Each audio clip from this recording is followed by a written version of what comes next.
Welcome to Not Milk Never Milk. Subscribe if you're lactose intolerant. You start by unlocking the Samsung and opening Settings. This is where system-level audio is managed. Once in Settings, tap Sounds and Vibration because keyboard sounds live under System Audio Controls. Make sure to look for System Sounds or Touch Sounds. On some models, they're nested in Advanced or More Sound settings. You want the option that specifically mentions touch, keyboard, or screen interaction. If you see a search icon, use it and type keyboard to jump directly to the right control. Next, open your keyboard app settings directly, tap the keyboard in any text field, then the gear icon, or go to General Management Keyboard List and Default.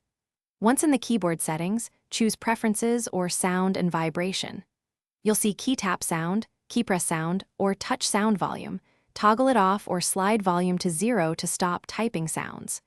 This change affects only the keyboard, so you keep other system sounds. If you use multiple keyboards, repeat these steps for each active one. Finally, test by opening notes or messages and typing to confirm the keyboard is silent.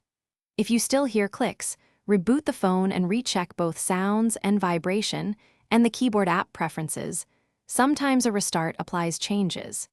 If the problem persists, clear the keyboard app cache in Apps Keyboard Storage or update the keyboard app via Galaxy Store or Play Store. One key troubleshooting tip: ensure Do Not Disturb modes. Don't override app-specific audio controls. Make sure no accessibility sound options are re-enabling taps. Thanks for watching. If this was helpful, leave a like and consider subscribing. See you next time.